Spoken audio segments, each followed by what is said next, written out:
Негізі бірінші сабақта біраз қайталап қояйын, а? Бірінші сабақта Ооба. Мен bunu көрбөй калдым. Google'дун, ошо Google компаниянын көптөгөн инструменттери бар да, аябай көп да инструменттеричи. Ана ошолордун бири Google AI Эмени Studio да. микрофонду өчүрүп алсак жакшы болот окшойт, баарыбыз эле. Жок, мен өзүм өчүрүп коем, үмүт кое бересиз. Могу азыр мен бул жакка жазайын. Өзүңүздөр ачканда могу Google'га кирип туруп эле могу жерге жазасыздар. Google мынакей AI Studio депчи, мынакей. Ушуну жазып аласыздар. Ушул платформаны колдонобуз. Ушуга киребиз. Монтип чыгат биринчи элечи. Биринчи эле чыкканда басабыз. Мынакей киребиз. Бул жерде сөзсүз мондой болуш керек. Gemini 3 Flash депчи. Башка модельдер да бар. Именно ушуну болуш керек, акыркы модели да. И могу жерден стартка кирип, могу жерге киребиз. Бул жерге жазабыз, любой нерсе жазабыз. Биз биринчи оюнда оюнду жаса деп буга эме бергенбиз, буйрук бергенбиз, Тетрис кыл депчи. Ошо Тетристи ачайын. Допустим, могу жерге создай игру Тетрис деп жазып туруп эле могу build деген бар, строить дегенчи. Ушуну басканда өзү бул жасап баштайт, кодду өзү жазып баштайт. Биз код жазбайбыз. Азыр жасалганын көрсөтөйүн. Мынакей биринчи сабакта мону жасаганбыз. Так, запись эме болуп атат, загрузка болуп атат. Оюн жасагандан кийин могу жерде сохранить деген бар. Могу сохранитти басып коюш керек монучу. Бир жолу басып койсоңуздар болду, өчпөйт, профилде тура берет. Кийин дагы дополнение кылып, бир нерсесин өзгөртүп, дагы бир нерселер кошуп, оңдой бересиздер. Так, мынакей мону жасаганбыз да. Бул полноценно эле иштейт да булчу. Мынакей бул ушу оюн жасаганбыз. Тетрисичи. Буну кантип жасадык? Буну жөн эле жанагы жерге көрсөттүм го. Тетрис создай игру Тетрис деп жаздык. Строитти баскандан кийин эле полный өзү кодду жазып, монча коддун баарын өзү жазып, бул программа өзү жазып коет да, бул бот өзү эле жазып койду, искусственный интеллектчи. Мына создай игру деп жазганбыз. Монун баардыгын өзү жасады. 8 эле секундда жасап коюптур могу оюнучу. 8 секундда жасап коюптур. Биз дагы сөз эме команда бердик. Кубиктердин цветин өзгөрт деп. Жана синий цветке өзгөрткөнбүз монучу, башка цвет болчу. Оранжевый беле, желтый беле ушундай болчу. Ушуга алмаштырганбыз. Дальше музыканы кош дедик. Музыканы кошуп койду могу жерге. Music on деп турат. Сиздерге мышкам көрүнүп атабы монткеним? Же мышкам көрүнбөйт бекен антсем? Ооба, көрүнүп атат мышка. Же монтип боеп турушум керекпи? Все көрүнүп атабы? Болду анда. Добавь музыку дедик. Жашыл менен деле боёгон татаал болбосо жакшы экен.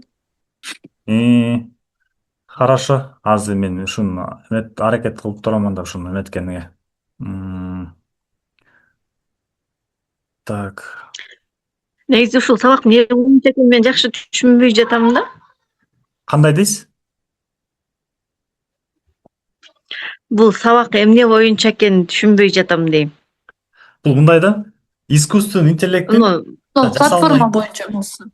жасалма интеллекттин жардамы менен Жасалма интеллект Бирөөсү да ошонун. ошондой инструменттердин бир түрү да. Мисалы, могу оюнду түшүндүм. программист, айтишник кылыш үчүн бир жок дегенде бир 5-6 күн коротот да. Бир жума коротот да. Буну биз ушул искусственный интеллекттин жардамы менен мына 8 секундда кылып койду бул оюндучу. Мынакей 8 секундда жасады. 8 секундда мына жазылып турат. Бул жерде өтө чоң көп код да, мынакей караңызчы. ушунча көп. М, Ушуну бул бат эле кылып салды да. Ушунун жардамы менен биз бул жерге ар кандай нерселерди кыла беребиз мынакей.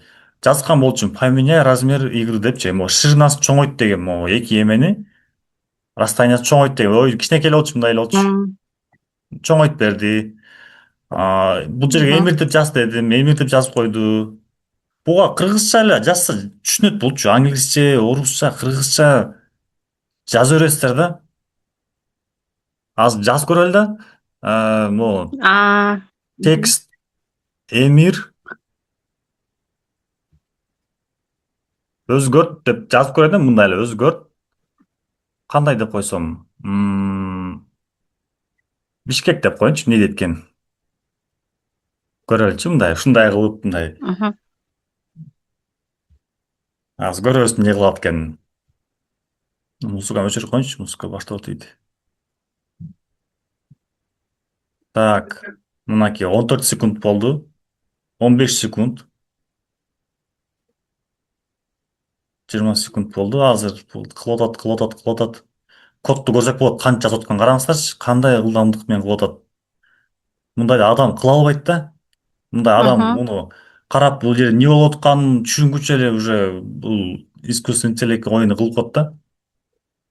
Мынакей азыр көрөбүз азыр. Мынакей көрдүңүздөр, алмаштырып койду. Аха. Түшүндүңүздөрбү? Могу жерде алмаштырып койду. Эмир деп жазуу болчу бу жерде. М, Мына эми берге мен кыргызча эле ооба. жазсам көрдүңүздөрбү? Мынакей кыргызча эле жаздым берге. Текст эмирди өзгөрт Бишкек деп эле койдум, мындай элечи. Биз ошол жерге жазып турбуз, э? Мына сиздер эмнеге Аха, жазасыздар ошол могу жерде жерге? Могу жерге жазасыздар, могу жерге. жазабыз, э? Мына жазып Түшүндүм. турат англисчечи. Make change деп Мен мындай улам өзгөрт, кош ооба, депчи. керектүү жерлери скриншот алып көрөм да. Мен сизге М, запись жиберем анан. Мынакей полный көрүнүп турат. Анан кийин мисалычы кээде могу тексттер, эмелер бүт ызы чуу көп болуп коет да. Жерде бир фигура, берде бир нерсе, сөз бар, сөздөр бири бирине м, жакын. Анан именно ушул жер, именно могу жерде оңдош үчүнчү. Мисалы, именно ушул жерде оңдогусу келип атат. Аны кантип оңдойбуз? Мындай текст менен приказ бере албайсыздар бугачы. Там тетиги сары кубиктин ылдыйын өзгөрт мгм, деп мындай таба албайсыз да. Аны ошону жазсак, команда берсек, бул башка эле нерсени өзгөртүп коюш мүмкүн да. Бул могул жакта оңдоп салыш мүмкүн, же могул жакта оңдоп коюш мүмкүн да. Ошон үчүн андай өзгөрүү болбош үчүн могуну базасыздар. Могуну көрдүңүздөрбү? Каша эмени, ручканы, карандашты. Ушуну базасыздар. м, Анан белгилейсиздер, м, мисалы, мынакей бойойсуздар ушул жерин деп. Мынакей, именно ушул жерин эле оңдойсуң депчи. Мынакей. Анан add to chat м, деген бар могу. Чатка кош деген. Чат деген могул жерде. Могул жерге кош дейбиз. Ушул жерге могуну м, өзгөртүш үчүн могул жакка киргизебиз, мынакей, могуну басып коебуз жөн эле. Болду. Бул жакка кирет. Эми любой нерсе жазсак болот берге. Там цветин өзгөрт, анан мындай сөз кош, же чоңойт, кичинекей кыл деп. Буга кыргызча эле жаза бересиздер. Анан могуну басып коесуздар. Send депчи. Дальше өткөр депчи. Тексттерди жазгандан кийин приказдар бересиздер да бугачы. Анан кийин могуну базасыздар. Болду. Монтип ойлонуп туруп ушул жерде оңдоп берет. Бул аябай жакшы инструмент да булчу. Бул жака мгм. башка нерсе кошосуздар болот. Тиги эң түгүнүн басабызбы? Могуну. Завершить дегендечи, найди деген. Жок, могуну Ошондо. базасыздар. Мынакей, мисалы, могул жерде оңдойбуз деп коюңуздарчы. Буну кантип айтабыз? Мен мисалы технический буга эме мындай бирдеке бере албайм да. Ушул эмне деп айтам, ушул жерде оңдо депчи. Мындай сөз жетпейт да бергечи, эмемчи. Именно ушул жерде оңдо деп мындай айтыш кыйын да, мен буга түшүндүрүшүм кыйын да бугачы. Могу лайнстын ылдыйында турат деп айтсам түшүнүш мүмкүн, же паузанын үстүндө турат деп жазсам бул таап берет да. Бирок антсем бул баарын өзгөртүп коюш мүмкүн, могу баардыгынчы. Бирок мага могу жер эле керек деп коюңуздар, могу эле кубик керек. Ушундай кичинекей нерселерди мынакей могуну аласыздар. Ручканы аласыздар дагы. Именно ошону бойойсуздар. Мынтипчи. Мынакей. Ушуну жазып көрбөйлү, мынакей, эмне деп көрсөк. Цвет поменяй на желтый деп коелу. деп көрөлүчү азыр эмне кылат экен. Мага да интересно. Мындай кичинекей өтө майда нерсени кылат болду экен. Азыр ушуну ондойбу басып көрөбүз. 8, 9, 10 секунд, 11 секунд ойлонуп атат.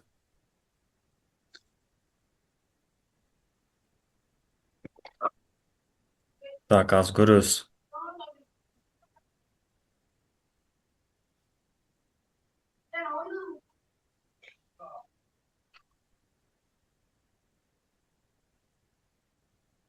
Буга еще ар кандай нерсени кылсаңыздар болот. Могу жерге уровеньдерин көбөйт, сложныйраак кыл. Могуларды цветин алмаштырып койсок болот, дизайнын алмаштыр. Мындай Жанагы кичинекей балдарга карап китеп создай десек создавай атат да. бүт нерсе кылат Интересный азыр. картинкалар менен. Китепти деле кылып көрөбүз. Бүт нерсе кылат. Создай игру десе игра кылат. Азыр мынакей кечээ күнү Познавательный, интересный. ооба башында кичинекей балдарга ушинтип оюндарды жасатып кызыктырсаңыздар жакшы да. Өздөрү жазып бирдекени гонка машиналарды жасатып өздөрү кызыгып жасайт да, анан кийинчерээк уже мындай более мындай чоңураак бир нерселерге өткөрсө жеңил болот да. Анан сразу эле могу кылды десеңер андайга вообще жолбойт да. Азыр бул аябай ойлонуп атат. Булбу. 83 секунд болду. Азыр көрөбүз. Вроде кылдым деп атат. Азыр көрөбүз кылганын. Азыр обновление болсун. Аме бул эмне кылып салды? Красныйга на желтый эмес, на красный Красный койду. биз желтый кыл дегенбиз да.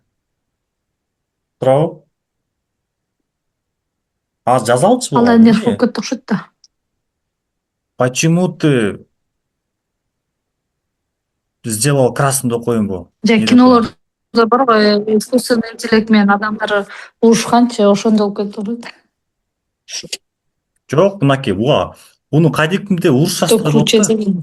Могу жаккачы мен уну анча монча урушком да. Ты что делаешь депчи. Ты все испортил. Давай верни десем кайра оңдоп коет да. Азыр жазып атам бугачы. Эмнеге красный кылып койдуң? Мен желтый сурагам депчи. Азыр көрөбүз азыр эмне дейт экенинчи. Мына бул менен как достой менин жардамчым деп ушундай мамиле кылыш керек бугачы. Кандай кылсак болот десеңиздер, бул эмелерди сунуштайт. Мындай кылсак болот, анан бул жерин мондай кылсак болот деп мындай сунуштар берет да. Ушул жагы жакшы да. Бул өзү могу Google AI Studio'нун ичиндеги искусственный интеллект бул Gemini дегенди колдонот да. Ал Gemini бул Chat GPT'ден дагы өсүп кетти, Chat GPT'ден дагы ашып кетти булчу. Анткени бул Да. Google'га, мисалы Google көп жылдан бери бар да, канча жыл болуп калды, 20-30 жыл жөн эле бар да тура буларгачы. Ушунча жылдан бери ученыйлар, студенттер, кандай киши болбосун, эмнени интернетке чыгарса, ошого бүт ошого илим, ошого эме, знание, ошо литература полный бар да, ошонун баардыгын бул анализ кылып чыган да. Ошон үчүн чыгара берет болчу. Бул мисалы самолетту кантип кылам, чертежин чий десем, чертежин чийип салат. Аме бул караңыздар, бул эмне кылып салды. Аме тегининче Көрүсүңөр, бул баардыгы желтый кылып Бишкек салды. Тетристин дагы светин өзгөртүп салды. Түшүндүм бул эмнеге мынтип койгонун. Ал тиги точкаңды түшүнбөй калыптыр. Биз буну бояп чыктабадык беле. Бул ошо массалык Сен тиги общий түшүндүк. общий моду тегерек деп койдуң да. Да, могу тегереп койгон үчүн бул баарын желтый кылып салды. Мындай логикасы туура. Мен буга өзүм туура эмес задача берип алыптым да. Туура эмес задача берип Карачы полный десең муну рамкаларынан бери желтый кылып салыптыр. Буларга чейин желтый кылып салыптыр. Эми мунун сутун түшүндүңүздөр, буга любой команда бересиздер. Каалагандай кылып, даже кыргызча ыргып алып коесуздар буга. Азыр мен башкасын өткөрөйүн. Мисалы, кстати, мындай китеп иштептир, бир аз эме болуп калат, мындай оңой болуп калат. Буга даже эме кылса болот. Курстарды, мисалы, англисче курс үйрөнүү бир приложение кыл депчи. Баягыда бирөө англис тилге кылды.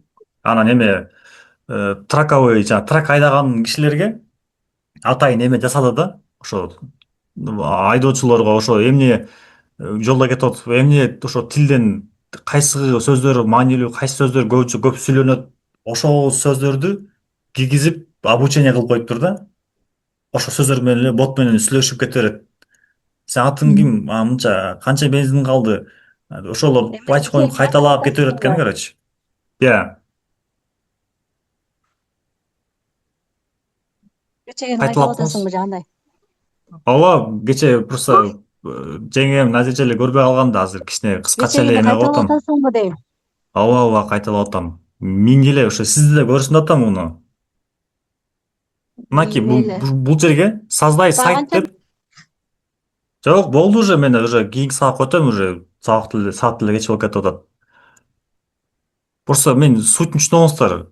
Google AI студияга киргенде ушул жерге жазасыздар мынакей. Эң башындагысын биринчи задача ушул жерге жазасыздар. Создай сайт, создай книгу, эмне дагы эмне оюңуздар келип атат.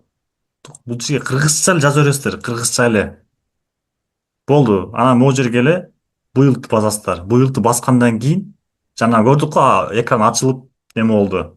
Коддор жазылып өзүнчөчү. Болду, анан кийин өзүңүздөр дополнение кыла бересиздер, эки жактан оңдоп түзөп. Азыр мен сиздерге мен эмне жасаганымды көрсөтөйүн да, бир оюн жасагам, нормальный оюн да алчы. Мынакей мен могу оюн жасагам да.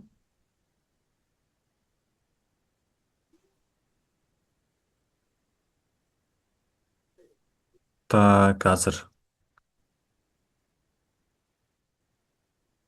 Ай, чойбу, чойбу. Сага oyuncak oldu. Sen kulağında monty çöy, жакшы болуп кетти. Так, файл что-то бир нерсе болуп атат дейт. Ладно, эми ал оюнду көрсөтпөй эле коеюн, тилекке каршы бир нерсе Кара болуп атат да. ооба. Башаптан Э, келчи. могу барбир шоп ачылат бекен. Go.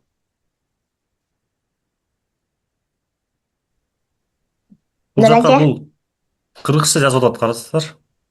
Эскертүү дейт. Сиздин көрсөтүлгөн телефонуңузга SMS билдирүү катары келет. Мен буга эме бергем да, кыргызча жооп жаз дегем да, көрдүңүздөрбү? Кыргызча жооп жаз деген бугачы, монтип орусча жаза берген да. Ушинтсеңиздер болот бугачы. Кээде англисче жазып жиберет, анан кыргызча жаз деп коесуздар, кыргызча жазат мынакей. Так, азыр могу ачылсын.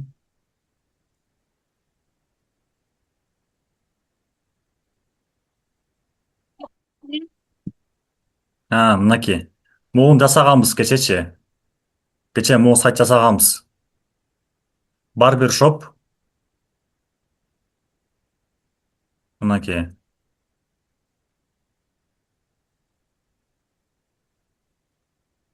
Кадимкидей бронь кылса болот.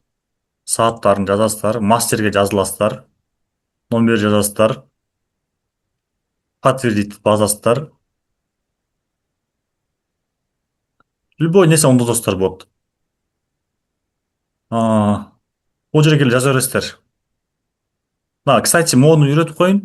Могу жерде сөздөр турбайбы? Могу бурчтагылар. Булар эмелер. Бул искусственный интеллект сиздерге сунуш берип атат да. Ушундайлар кошсоң болот, ушундай кылсаң болот депчи. Мисалы, мынакей могуну карап көрөлү эмне экенчи. Аны нерсе түшүнбөсөздөр, перевод кыласыздар, могу жака келип туруп эле мынакей. Эмеге эле любой эле Google переводчикпи, Яндекс переводчикпи, любойуну салып туруп эле окуйсуздар мынакей. Добавь легкую анимацию затухания дейт. Ушундай ар кайсы нерселер сунуш кыла берет. Буну кошсоң болот, тигини кошсоң болот депчи. Азыр башкасын көрөлүчү, башкасы эмне экен, могу эмне экен. Переключатель темного режима в компонент заголовка. В принципе, кылсак болот экен. Азыр менде бул жерде жок да темный режим. Давайте кылып көрөлү, Эки тема алмашып калат да, караңгы, жарык болуп кылып көрөлү мынакей. Давай, делай дейбиз. Муну базасыздар.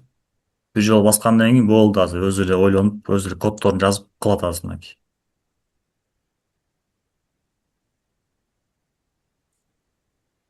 Азыр могул жака же могул жака чыгарып туруш керек. Азыр көрөбүз. 21 секунд. Коддорун жазып атат мынакей. коддорун өзү эле жазып атат. Биз эчтеке жазбайбыз. Биз искусственный интеллекттин ушунун акылын ушунун немесин колдонобуз.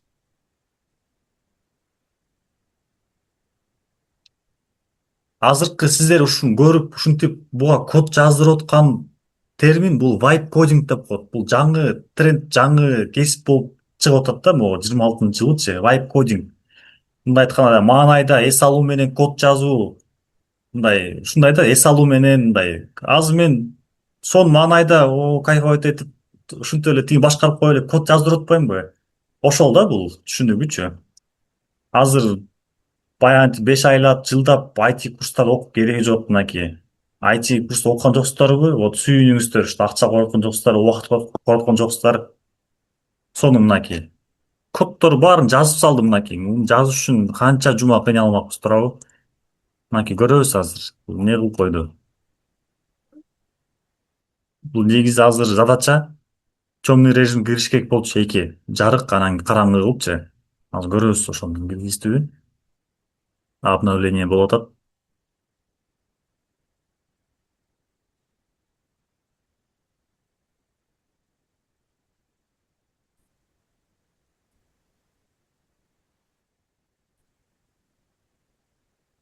Так. Интернеттин баары слабый болуп атат.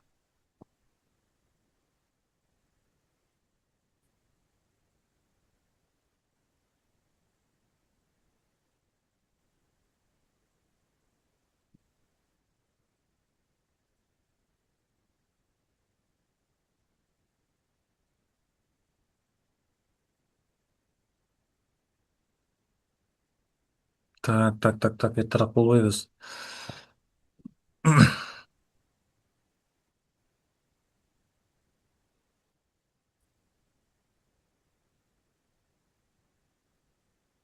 Мынакей. Көрүп атасыздарбы? Кошуп коюптур мынакей. Айдын эмесин коюп коюптур. Азыр буну басабыз. Иштебей атат. Мына иштебей атабы? Эми ушинтип бирдеке коштуңуздар, иштебей калса, анда мынтесиздер, жазасыздар бугачы. Могу переключение темы дегени копия кылып туруп эле сурайын. Почему не работает дейм. Бул Мына бул иштебей атпайбы могучу? Көрдүңүздөрбү? Иштебей атат. кайсы жерге жазып атасың? Мына жерге эле. Мен боёюн да. Мен неметпей калып мынакей. Могу бул теманы сайтты караңгы кылып анан жарык кылып көрсөтүш керек болчу эки режимдечи, темадачы. Буну бассам иштебей койду. Анан буга айтып атам, почему не работает деп бияка жазам менчи, нергечи. Мынакей, ушул жерге жазам азыр. Не дейт экен көрөбүз. Тигиле алып коеюн дагы. Мынакей. Мынакей кеттим. Почему не работает дейм мынакей. Же болбосо исправь кнопку тему деп койсоңуздар болду. Өзү оңдойт. Буну оңдоо эмнеге иштебей атат деп ушундай эле буга жаза бересиздер да, кыргызча жаза бериңиздер, түшүнөт булчу. Азыр көрөбүз эмнеге иштебей атканын. Өзү бүт нерсени оңдойт бул, бүт нерсени кылат. Азыр сиздерде ноутбук болгондо азыр аркаман кайталагаңыздар да аябай сонун болмок да. Бат үйрөнүп калмаксыздар, просто кийин записти кайра көрүп, болгон убактыңыздар да кайра кетет да. Так, мынтет. Эмне үчүн иштебей жаткан дейт. Тайвин CDN'де деген жөндөө жок болчу дейт. Жөндөө деген эмне ал? Жөндөө жок болчу дейт. Ошол себептен сиз HTML элементинде классын кошсоңуз дагы аны тоготпой жаткан дейт. Көрсөтсү, даже бул түшүндүрүп берет да булчу. Эмне проблема болуп атканчы мындай. Эмне болуп атканын, кантип оңдоду, бул бүт түшүндүрөт. Азыр көрөлүчү, азыр оңдоду. Могу обновление болуп атат. Көрдүңүздөр, Мынакей, жарык болуп калды, көрдүңүздөрбү? Чук. Мына. Сенин жакта киргизип экенсиң, эми ошо тиги жери оңдолгон жок. Кайра оңдолгон жок. Катып эле калат экраны. Жок, свет алмашып атпайбы мынакей? Ооба свет алмашыпты, сүрөт жарык болуп калганын көрдүм, бирок ошону кайсыл жерге жазып койгонуңду көрө албай кыйналып жатам да. Мынакей Сен сиздерге мен жанагынтип карандаш менен боеп атпадыңбы? Могул жерде басып койдум. анда боейн анда мынакей караңыздар. Аа, мен азыр муну жирный кыла саламбы, монтсем, мына монтейинчи мынакей, же башка цветпен боейинби? Кызыл кылайынбы анда монтип? Монтейин анда. Биз моуну кошконбуз кнопканычы. Караңгы, анан жарык режим эки режимде болсун депчи, сайтчы. Ушуну жасаганда бул кнопканы бассам иштебей калды. Буну бассам иштебей калган үчүн мен буга жаздым, могул жерге жаздым мынакей. Могул жерге. Көрдүңүздөрбү? Ушул жерге эле мен жаздым. Текст эме, могу тема алмаштырган эме кнопка иштебей атат деп эле жаздым. Могул жергечи. Мынакей алып үстү историяда калып калат. Могул жерде мынакей. Переключение темы почему не работает деп мен буга жазгам да. Ушул жерге жазгам да, кызыл болуп турган жергечи. Жазгандан кийин могуну базасыздар, могу стрелканы көрдүңүздөрбү? Send деп турат могу стрелканы. Могу стрелканы көрдүңүздөрбү? Могуну. Могул жерге жазгандан кийин могуну базасыздар могул жерде. Ушул жерди баскандан кийин бул өзү оңдойт. Полный оңдойт өзү. Деп туруңуздар, сиздер катып калды деп мен да кая эметип бербейин. Отсастар. Жок, сеникини карап атабыз. Просто сен сүйлөгөн сөзүң менен тиги эме дал келбей калып атат интернетте. Мышка. Катып атабы? Сен башка жак сүйлөп атасың, тиги билбейм, мага ошондо стрелкасы ортосунда эле жүрөт. Так, мынакей, сиздер бул жерде эмени түшүнүңүздөр керек да. Бул жерде сайт жасауну, сайтпы же эмне болсун, оюн болобу, сайт болобу, китеп болобу, эмне проект болсун, буну могул жерден гана башкарабыз. Ушул жерде башкарабыз. Ушул эле жерден мынакей. Ушул эле жерден. Ушул жерге эле жазабыз. Эмнени кааласак, цветин өзгөрт, музыка кой, анан тиги кыл, буну кыл. А сен кайсыны басып эме цветин өзгөрттүң? Кайсы переключить, кайсы жер? Мынакей, ал могул жерде. Түшүндүм. Мынакей, бул ушул жака коюп койду, бул. Ночи день кылып коюп турбайбы? Ооба, день ночь кылып коет болчу. Болгон ушуну иштебей атат деп мен буга жаздым жергечи. Анан ноун базасыздар мына могул жерде. Мону көрдүңүздөрбү? Стрелка турат.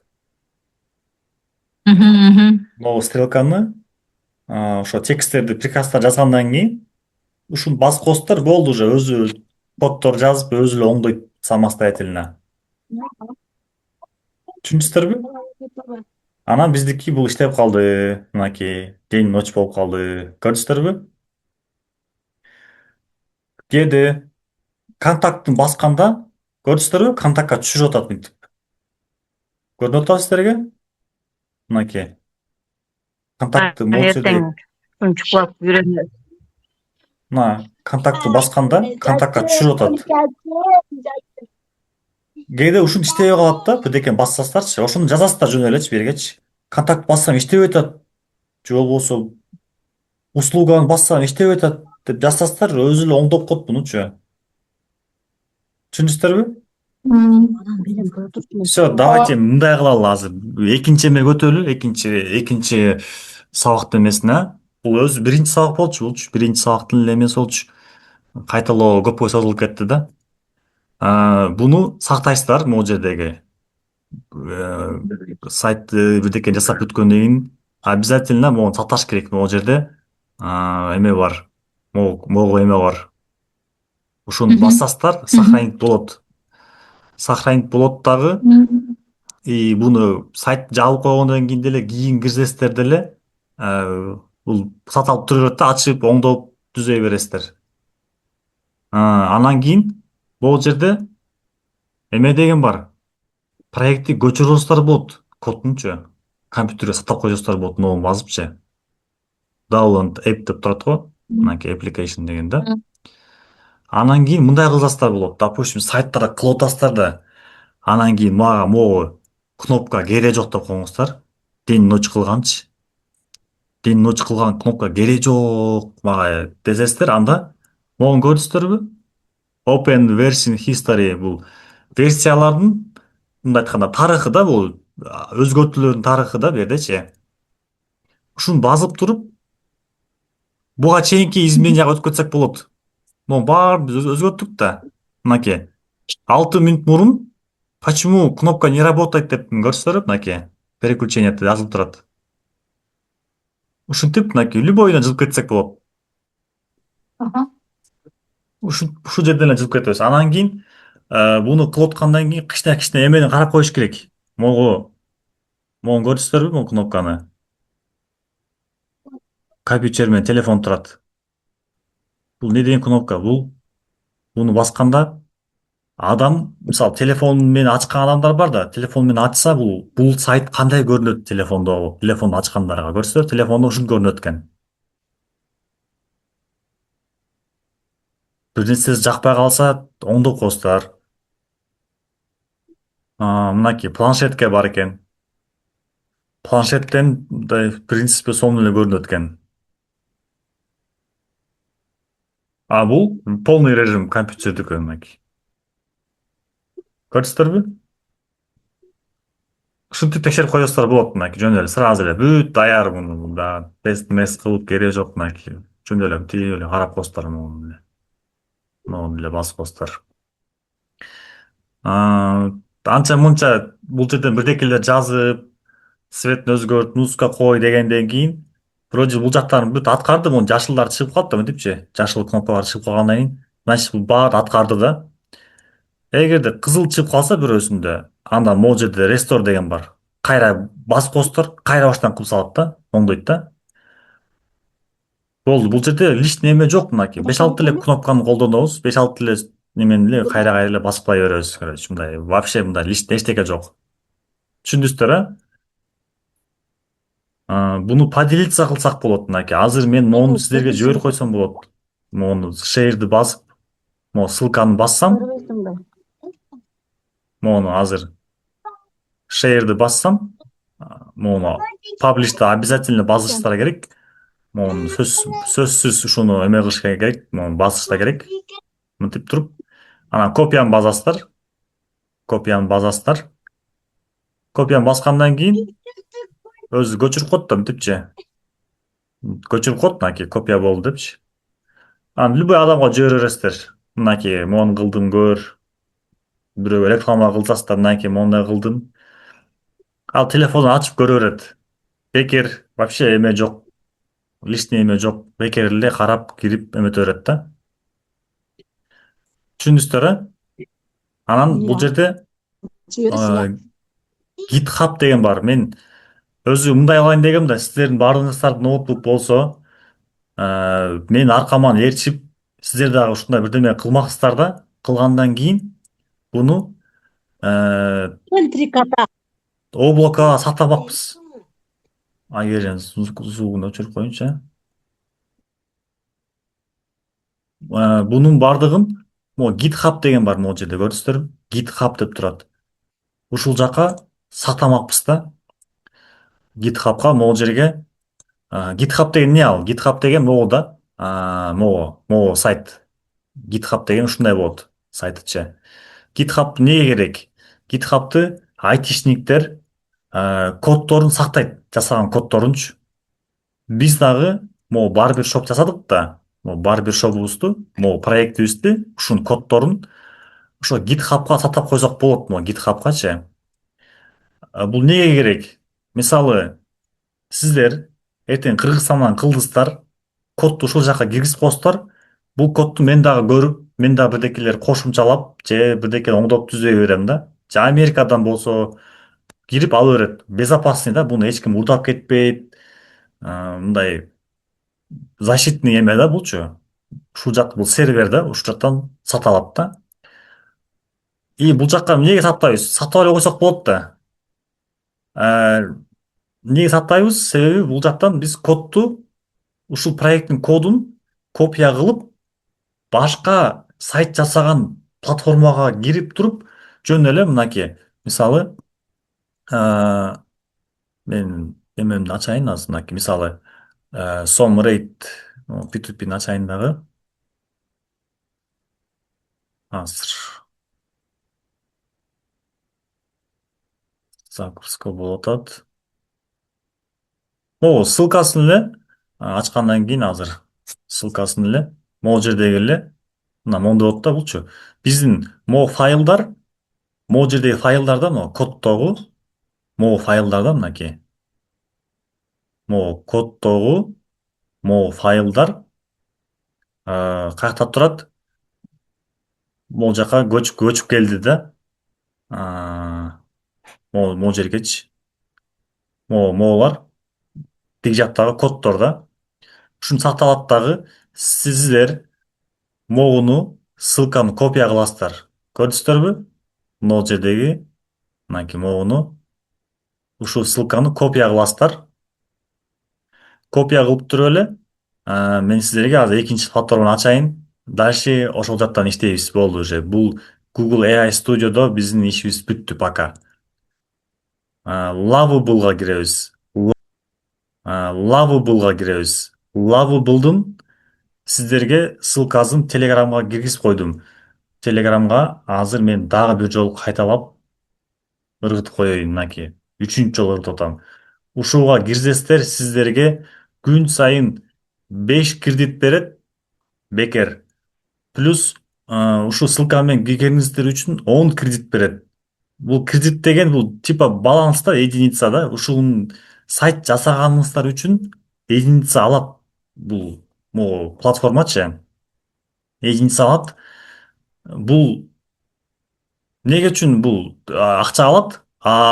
Тиги Google'дуку AI Studio акча эметпейт, албайт. Бул эмнеге акча албайт? Бул бекер кыла беребиз. Неге бул бекер кыла беребиз? Тиги акча алат бул. Эмнеге үчүн биз тиги жакта сайтыбызды бул жака көчүрүшүбүз керек? Көчүрбөйлү, биякта эле кыла бербейлүү деген суроо жаралат да туурабы? Зачем акча коротуп, биякта эле кыла бербейлүү депчи. Кыла берсек болот, бирок серьезныйраак бир нерселерди кыла албай калабыз да.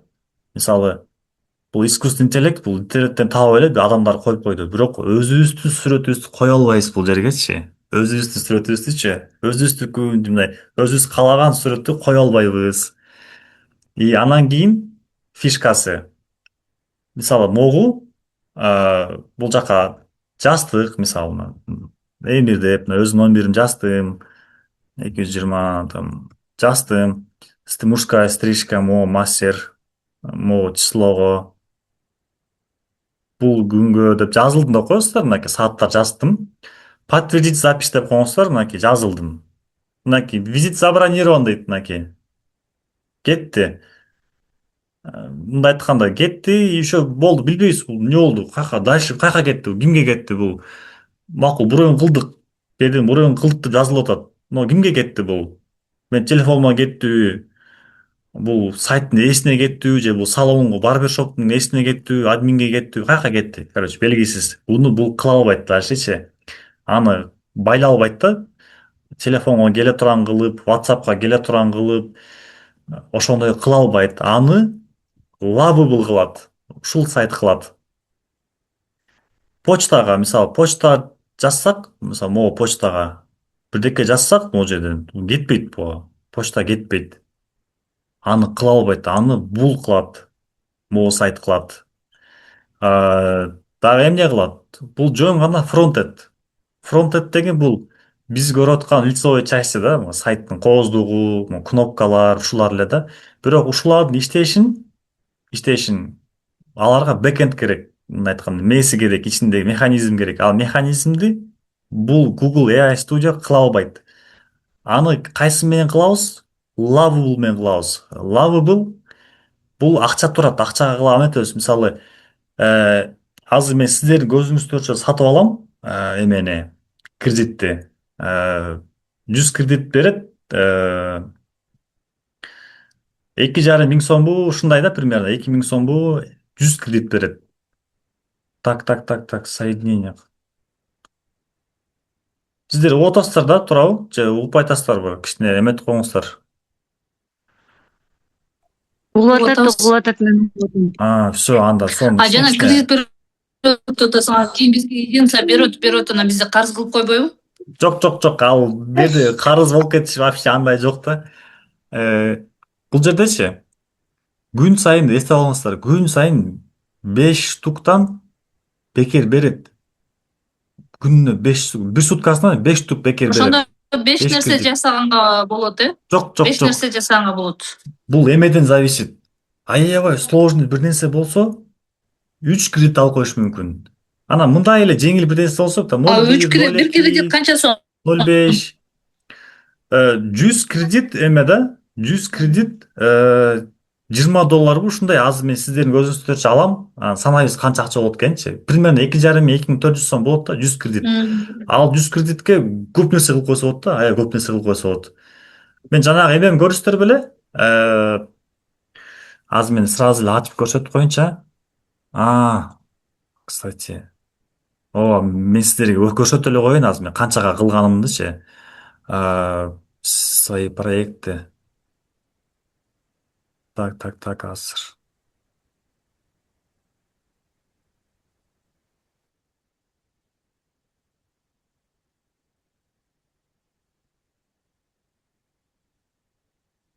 Так, açılmaydı почему-то.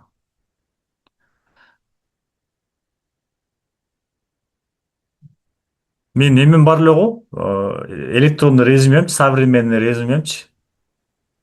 Көргөн болушуңар керек. Ошолду мен 5 эле кредит менен жасагам.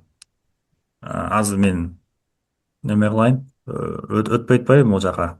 Ошондо получается бесплатно жасадың, Ооба. Эң основной нерсесин бекер кылып коесуздар. Азыр мен сиздердин көзүңүзчө жасайбыз. Анан канча кредит кеткенин көрөбүз да, анан өзүңүздөр да примерно билип каласыздар канча сомго эмне кылып койсок болот экенчи. Азыр мынакей сатып алабыз. Бул Lovable деген бул аябай бат өскөн, бат байыган компаниялардын бири да, стартапта булчу. Эки швед эме эки швед бала кылган. Канча 8 айдабы канча миллиард акча таап коюшкан булар. Аябай бул башка компаниялар 20-30 жылдап иштеп тапкан акчаны булар какой-то айда эле таап койгон да азыр мынакей. Lovable. Так. Кто создатель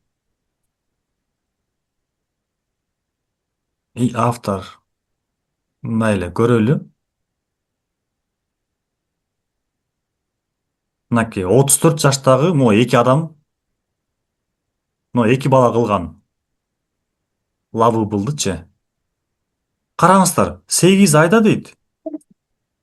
$100 миллион табыштыр, 100 миллиондон жогору акча табыштыр. 8 айда эле.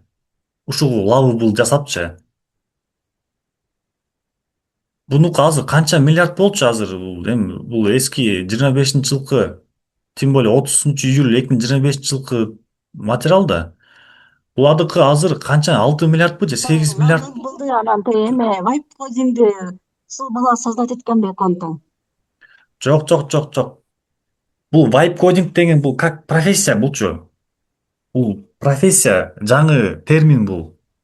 Азыр айтишник деп көмүп калганбыз да.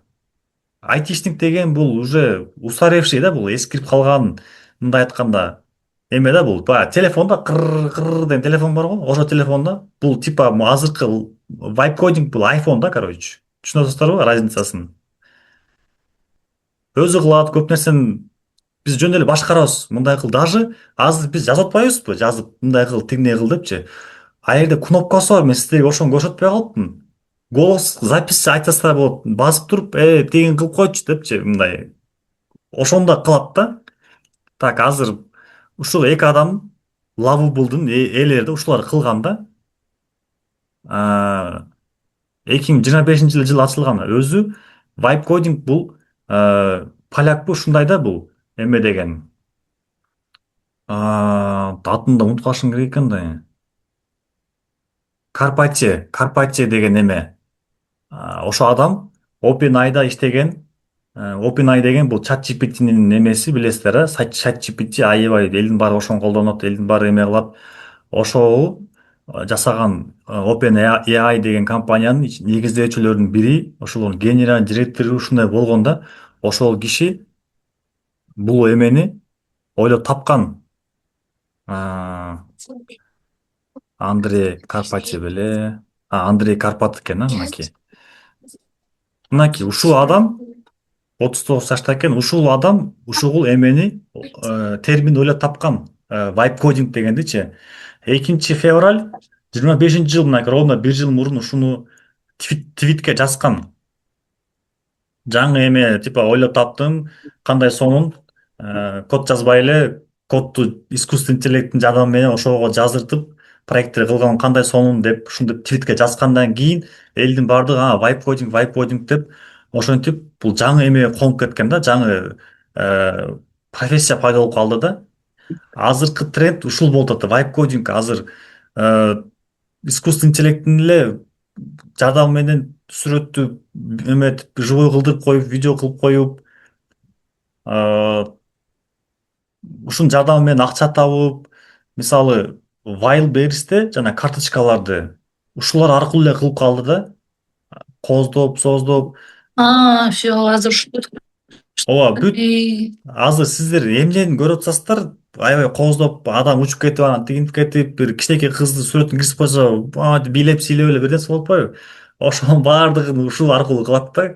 Мындай искусственный интеллект колдонгон платформалар аркылуу кылат да. Баягы ким бирөө Танемди сүйлөтүп чыгарып коюптур. Ошо ким кылды экен атам да. Тоже сүйлөтүп койгон да искусственный интеллектке, сүрөтүн киргизип койгон дагы, анан жазып койгон айеч. Кадимгидей команда бересиздер. Мындай могу сөздөрдү сүйлө, мындай кыл деп туруп, команданы берип туруп. Сүрөттү коюп бирок ал болбойт деп атат го. Жок, Азыр ошентип акча таап атышат го чындап эле. ооба, ошентип эметип коючпайбы, жанагынтип Путин менен сөркө түшүп коюшуп, анан кийин короче, оюна не келсе ошонун баарын кылып атат да, искусственный интеллекттин жардамы мененчи. Анан биз эми кылсак болот, бирок азыр тренд ушул болуп атат да. Ушунун жардамы менен көп нерсе кылсак болот. Сайт кылабыз, бизнесмендерге барып ушундай сайттар кылып берип, барбершоппу, кафеби, бүт нерсесин кылып берип, мындай бизде теоретический мындай эмебиз, билимибиз жок болсо дагы искусственный интеллектти иштетип, ошонун жардамы менен бүт проблеманы чечсе болот да, короче. Азыркы айтишниктер деле ушуларды эле колдонуп эле иштейт. Негизи өзүм кылам деген адам жок деп коңуздар, мына ишенип коңуздар. Бир проектти мисалы 20-30 киши бирге болуп аран кылышчы да, ошо жылдапчы. Буну азыр мынакей отуруп эле кредиттер алып коюп эле жасай бересиздер. Азыр мынакей буну түшүндүрсүздөр, бул vibe coding дегенди ушул киши ойлоп тапкан терминди. Так, буну жабайын. Биз азыркы эмебиз Lovable платформаны колдонобуз. Ушудан мен сиздерге дальше уже кантип сайтты полноценно сайт жасаганын ушудан үйрөтөм. И булдан сырткары дагы бир проект бар. Ал өтө мощный проект, ал дагычы. Ага мен эгерде сиздер кызыгып мындай отзыв эме болсо, анда көрсөтөм. Болбосо мен өзүмдү өнүктүрүп, өзүм дальше кете берем да. Азыр так көрсөтөйүн. Буга кантип акча салабыз? Кстати, еще могул жерде share деген бар, мынакей. Ручканы алайын дагы. Так. Мынакей, могу көрүсүздөрбү? Share дегенде. Бул share деген поделиться да, бөлүшүү. Эгерде ушуну бассаңыздар, эме болот. Монтип эме чыгат, мынакей. Ссылка чыгат, көрүсүздөрбү? Могу ссылка чыкты. Ссылка чыкты. Могу копияны бассаңыздар, могу ссылка баарды көчөт дагы, копиялап дагы и тааныш билиштерге мисалы бирөө сиздер үйрөтөсүздөр да бирөөлөргөчү, мен үйрөнгүм келип атат дейт да. Кантип кылдың дейт да, анан кийин мындай акча берсең үйрөтөм, тигинтем деп биширип өзүңүздөрдүн эмеңизди ойлойсуздар дагы. Анан все-таки бирөөгө үйрөткүңүздөр келсе, ушу копияны жиберсеңиздер, ушу менен кирсе ал адам сизге 10 кредит бекер берет, 10 кредит. И ал адамга дагы 10 кредит бекер берет. Ушунусу плюс да, эки адамден сразу 10 кредиттен болуп калат да. Азыр сиздер жанагы ссылка менен кирсеңиздер, сиздерге да 10 кредит түшөт, мага да 10 кредит түшөт да. Бирок мага качан түшөт? Мага ал сайтты сохранить этип жана паблик деген басканда түшөт. А сиздерге аны баспаластарды сразу түшөт да. И күнүнө 5 кредиттен бекер берет, ошону унутпаңыздар. Буну түшүндүңүздөр, ушуну жиберсеңиздер сиздердин аркаңызда жазылып калат. Этот күнүнкүсүн күнүнө күйүп кетеби же күнүнкүсүн күнүнө алып чогултсак болобу кредитти? Ал топтолбойт. Бир суткада күйүп кетет. Бир суткада күйүп кетет, бирок аны жетишесиздер, анычы жөн эле 1-2 команда менен жок кылып коесуздар. Азыр. Так, мындай кылайын. Так, бул слишком эле болуп кетти го. Жабайын дагы. Мен азыр бул жерге акча салайын. Так, могун базасыздар. Бул BenKG деген бул мен мындай эле экинчи аккаунт болчу. Өзүм основной аккаунтум аерде акча калбай калды да.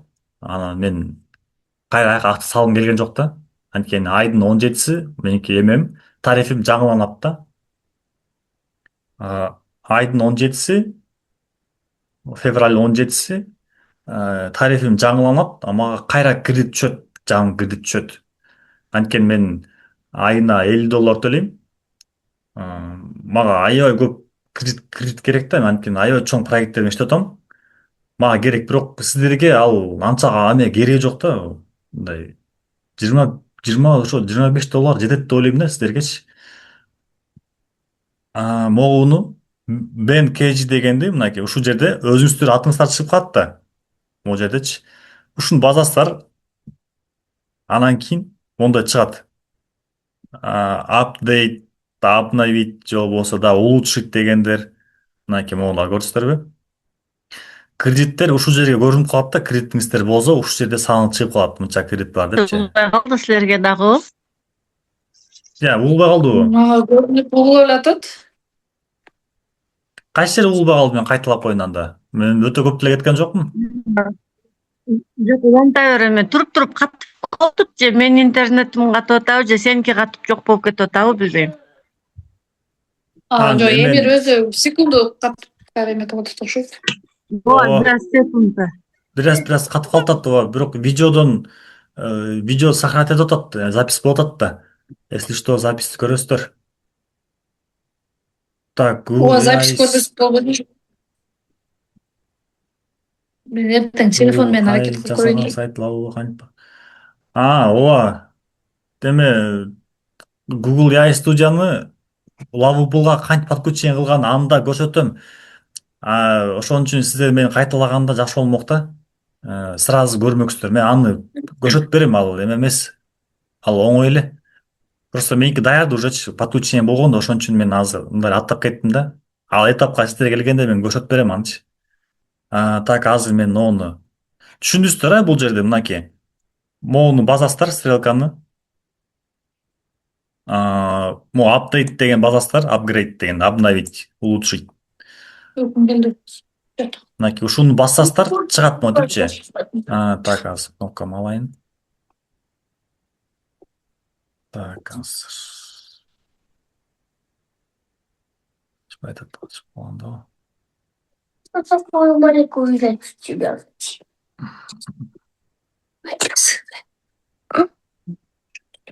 Так, азыр. Мынакей ачылды, бираз катып калды. Мынакей могу жерде кредиттерим 0 болуп турат. Меникин көрдүңүздөрбү? Могу жерде 0 болуп турат. 0. 25-50. Деген жактабы? Могу 0 болуп турат меникичи. Сиздерге күн сайын 5 штуктан берет. И плюс жаңы адам кошулса 10 штуктан берет. Бекерчи. Мынакей могу жерде 25 евро дейт. Мынакей бул примерно 2400 бир нерсе болот да. 2468 сом болот, ушундай да. Бул жерде көп тарифтер, мына сиздерге канча эме керек болсо ошого жараша да. Бул жерде мынакей 25 еврого 100 штук берет экен, 100 кредит берет экен, көрдүңүздөрбү? Мынакей 100 кредит берет экен. 25 еврого 100 кредит берет экен бир айга. Көрдүңүздөрбү? И күнүнө 5 штуктан берип турат экен. Ошондо бир айда сиздер 150 штук дополнительно алат экенсиздер да. Күн сайын алып турсаңыздарчы.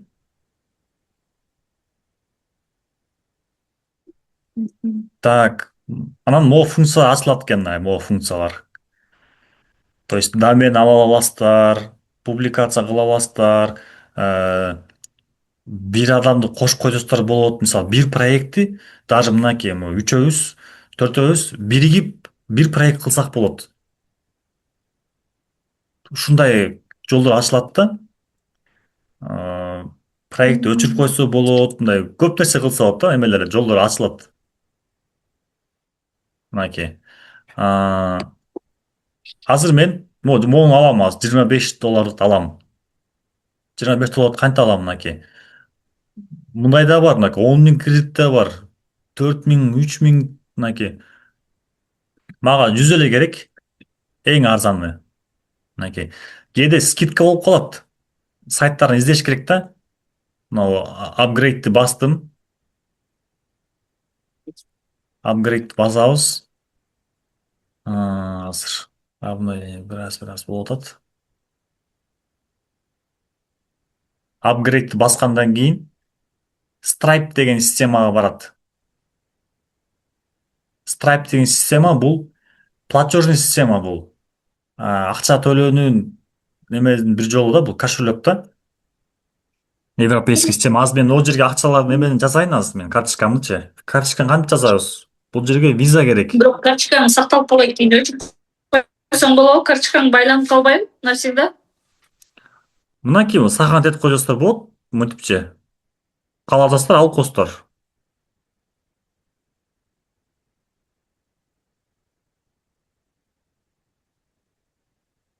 Так, азыр мен эмемди кирип карай коеюнчу. Эмемди унутуп калдым.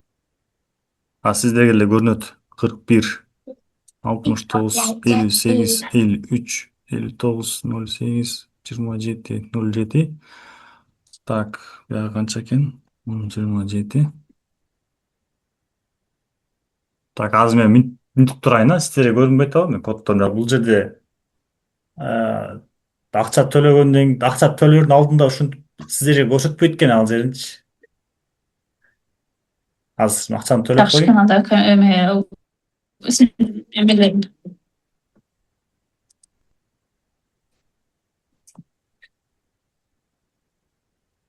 Азыр күтүп туруңуздар, интернетте бир аз жок болот да.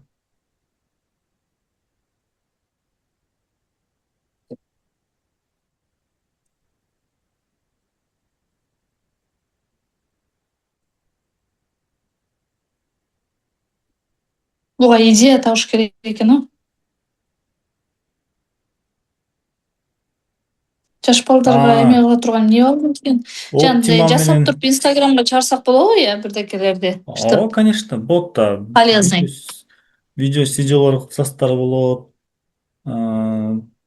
Көп сүрөттөрдү, мисалы бирөө Москвада бирөө жанагындай Нью-Йоркто жүргөнсү бир сүрөттөрүн жасап, Дубайда жүргөн сүрөттөрүн жасап, ошентип 1000 рубль сатат экен, бир сүрөт 1000 рубльданчы жасапчы. Мынакейси. Аны өзү деле кыла алса болот да, просто билбейт да кайрадан кылыштычы. Мисалы Ооба. сиздер да билген эмессиздер да, кайрадан калат экенчи. На самом деле мындай караса оңой эле да, жөн эле. Конечно. Мындай ушул экен да информация. Кто владеет информацией, тот владеет миром дейт да, вот ушул экен да. Азыр эми Optima мен, кстати, төлөнбөйт экен. Optima'ны төлөсөм, бул карта менен төлөгөнгө болбойт дейт. Не удалось дейт. Попробуйте другую карту дейт. Мен азыр сразу башка картамды жаза коеюн. Жана ал эмелерди дагы овощи, фруктылар сүйлөтүп чыгарып атышпайбы? Ошондой экен Ооба, да. ушул эле алчы. Немного пьешь, такой тешип. Азыр ошолорду жасап эле. Аха. Мен жана Google аккаунтту унутуп калган болсок, паролун сурасак болобу? Таптыра алабы? Аны таптыра албайт. Аны алдап эле сурап таптырбасыз.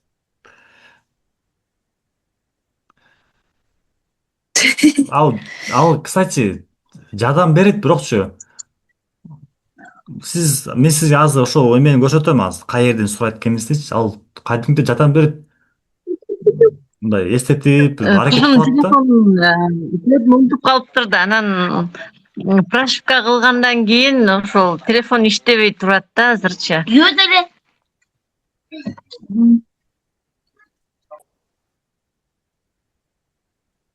Жаңы создавать этип турушуңуздар керек экен анда.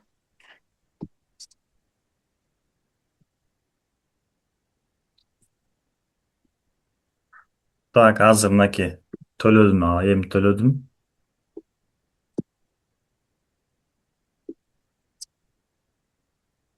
Акчаны картаны төлөдүм деп баскандан кийин эме чыгат экен. Бир фигуралар чыгат экен, тоголок, төрт бурчтук, тоголок бир нерселерчи. Мынтип бири-бирине жылдат тип мындай эки квадрат турса, ошо квадратты бул квадрат үстүнө алып келип коюп коюш керек экен да. Түшүндүңүздөрбү? Короче, окшош фигуралар жыйнайт экенбиз да, э? Ооба, ошондой кыласыздар. Мынакей 20 еврого менден сатып алды. Покупка болду деп эме болду. Төлөдүм. Азыр сиздерге дальше көрсөтөйүн. Let's build дейт. Давай строить дейт. Акчаң корот, да акча сал дейт. Так, Бирок сен 20 еврону бүгүн коротпой койсоң, эртеңки сакталабы, потому что ал өзү берген жок да. талап саталат ооба. Жанагы бекерлер күйүп кетет просто 5 берет го күндөчү. Мынакей, көрүсүздөрбү? Жанагы болсо эмне 0 болчу. Азыр 102 болуп калды, көрдүңүздөрбү? Мынакей болду, эми бисмилла деп эметебиз. Колдонобуз азыр, кантип колдонобуз? Go to back, артка чабабыз. Бул деле жанагындай эле. Бул да деле Google AI Studio деле ушундай турбады беле? Эмнеге жазабыз да? Жазып туруп, могу build басканда бул кыл кота. Lovable'дыкы деле ошондой мынакей. Азыр ошо болуп кетти. Могу жерге жазабыз, могу жерге элечи. Даже подсказка берип атат мынакей. Ask lovable to create дейт. Пиши дейт, говори, что создать мынакей. Бүт жазып атат да. Ушул жерге жазабыз. Мисалы,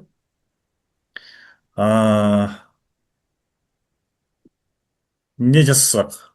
Сиздерде мындай реальный бир эме барбы? Мындай бизнес, бирөөнүн бизнеси же туугандарыбыздын бирөөнүн бизнеси же бир мындай чакан ишканасы, ошого бир эме тизинде азыр просто могу кредиттерибиз сиздерге көрсөтөм деп бир мындай жок нерсеге эле кылып коротпой эле атам да, мындай реально бар нерсеге кылалы да, чтобы кийин ошого моундай кылдык сага деп мындай эме кылгангачы. Жанагы Алтынбектин эмеси бар го, Мебелин цехке жасайлы анда. Так, азыр, кстати,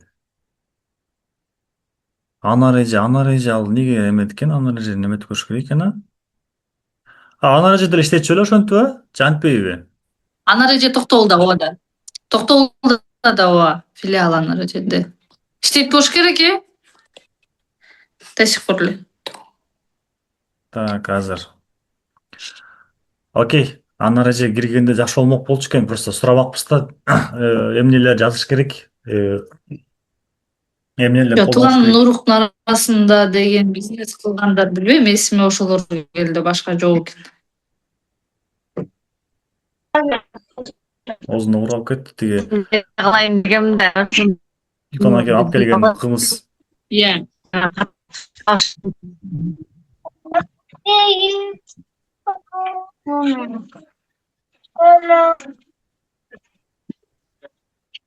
Келиңиздер. Макул. Жасайлы. Эме жасайлы. Алтынбек акенин цехин жасайлы, жанагы мебельный цех турабы? Мебельный цех да. Мебель жасаган цех да. Ооба. Сиздерге азыр мен сразу эме кылып коеюн. Акчаңыздар да эконом болот. Муну кандай кыласыздар? Эгерде сиздерде идея бар да, допустим, бирөөгө салон красотыга өзүнчө сайт жасайм дейсиздер, же бир кафеге, же бир ресторанга заказ кыла турган, акча төлөй турган бирдеке кылам деп бир любой бир идея келди деңиздер. Азыр бизге Алтынбек байкенин мебельный цехтин ошого бир сайт жасайбыз деп атабыз, туурабы? Аны сразу эле ой келди, бул жакка жазбаңыздар сразу элечи, эмегечи, могу жергечи. допустим, создай сайт мебельного цеха, а, там не деп коет названиясын там Алтынбек деп коела. Алтынбек деп коелу, допустим, да. Ошентип туруп буну бассастар, могуну бассастар, уже ушул сайтты кылып баштайт болчу. Кылып баштайт и сиздердин кредитиңиздер кетип баштайт. Кетип баштайт и буну кылгандан кийин сиздерге жакпай калышы мүмкүн да, эмелерчи, бир нерселерди түсү, цвети, темасы, кнопкалары, тамгалары жакпай калышы мүмкүн. И ошондойлор жакпай калса, сиздер эмне кыласыздар? Оңдойсуздар да туурабы? Чуть не то болуп калды деп оңдойсуздар. Ага кредиттер көп коротосуздар кайрачы, оңдогонгочу. И ошондойду көп коротпош үчүн эмне кылабыз? Google AI Studio'nu колдонобуз. Google AI Studio'nu колдонобуз. Эмесин түшүндүңүздөрбү? Сутун эмне үчүн кайра артка кетип атабыз? Типа анча сүрөт кое албаса, бирдекени броюн кыла албаса, запись кыла албаса, WhatsApp'ка SMS жибере албаса, аны эмнеге колдонобуз деп сиздерде эме болуп атабы? Ой болуп атабы? Ооба, түшүнүп атам мен жактан кини.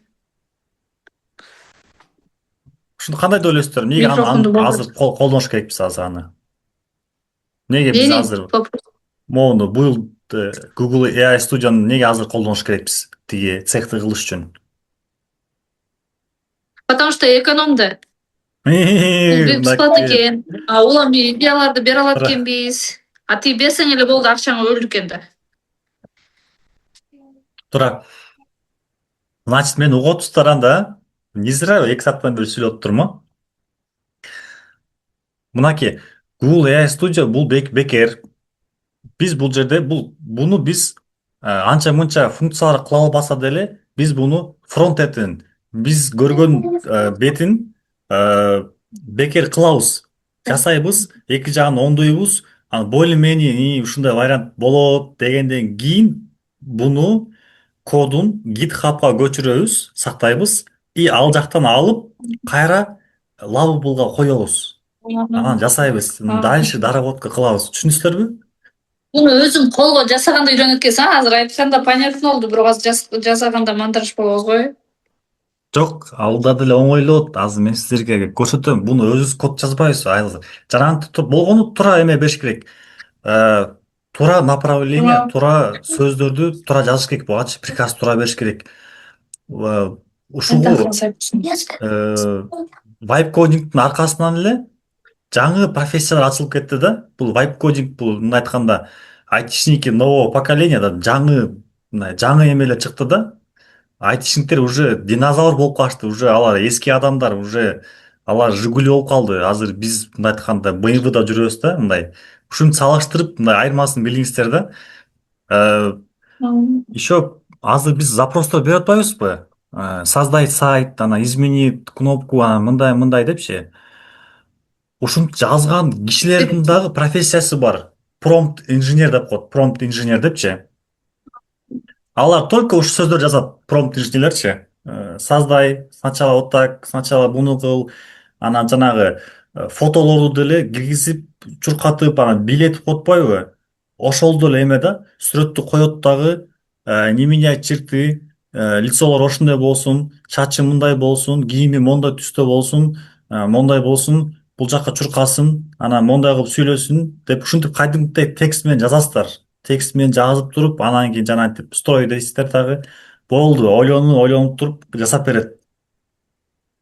Окубай калган эмебизди ушул жактан үйрөнсөк өзүбүздөн экен да, биз баягы арман кылып Ооба да, азыр сиздер ойлогонсуздар, азыр мен сиздерге ошо ойлогонсуздар да, мындай сайт менен эле ограничение болбоңуздар, что сиздер азыр бул жерде эле сайт жасап үйрөнүп келебиз деп ойлогонсуздар. Бул сайт кылганыбыз, бул ушу яркий пример, мындай полноценный продукт кылып атабыз да.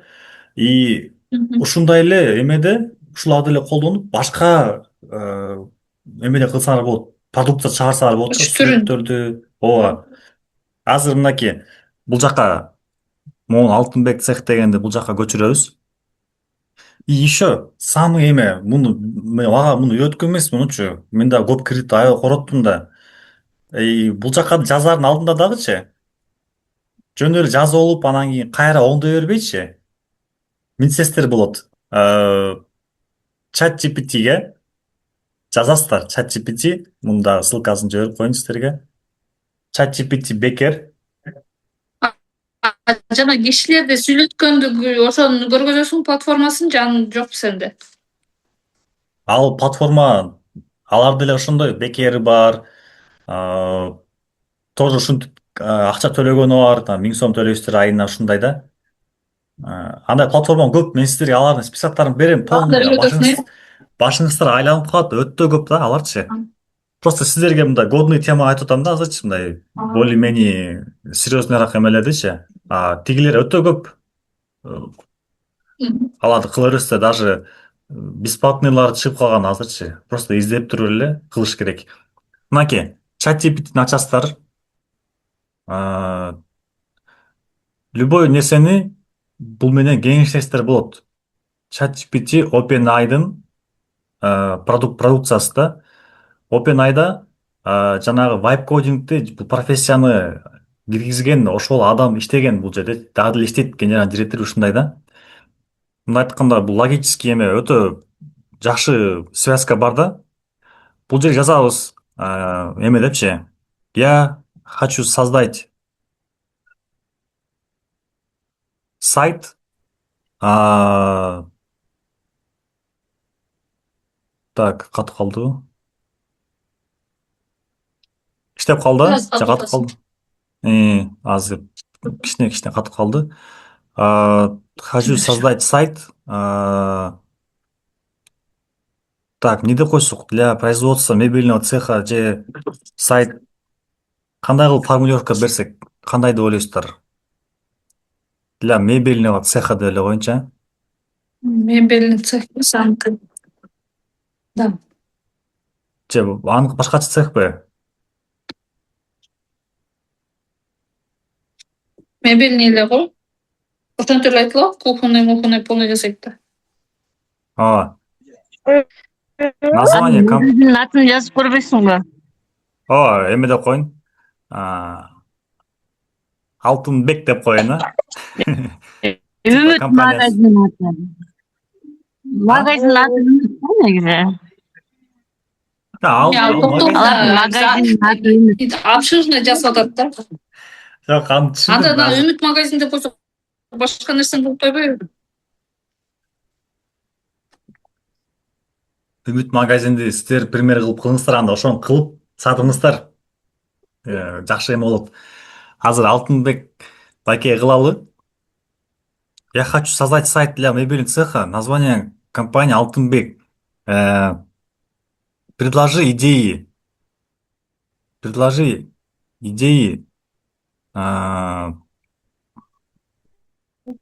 Болду. Мына ушундай эле кылып коебуз.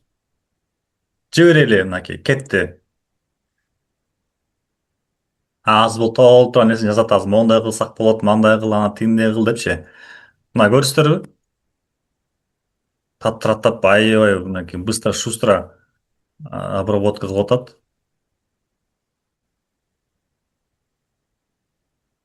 Караңыздарчы кандай скорость менен.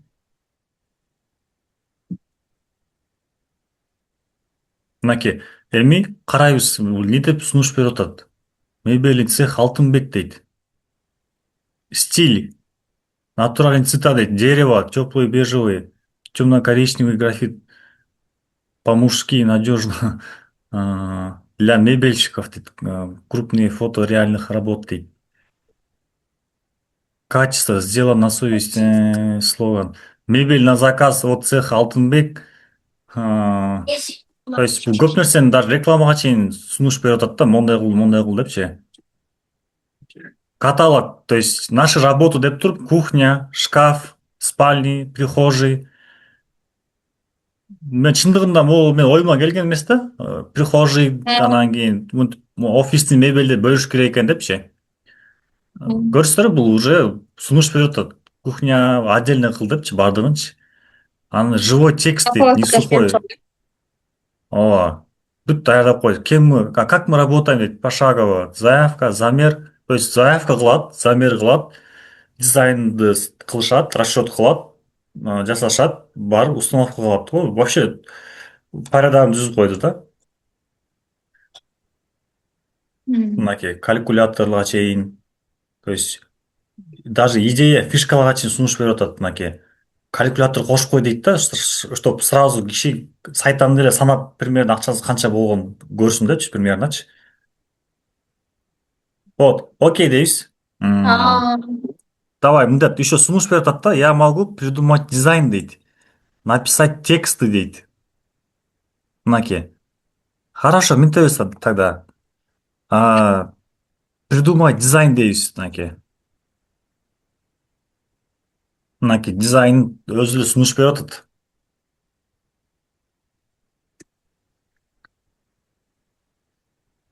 Цветтердин коддоруна чейин берип атат.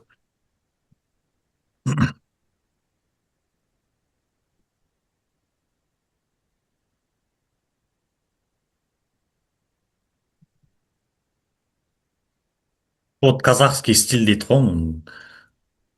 Мынтей эле дизайн под кыргызский стиль дейличи.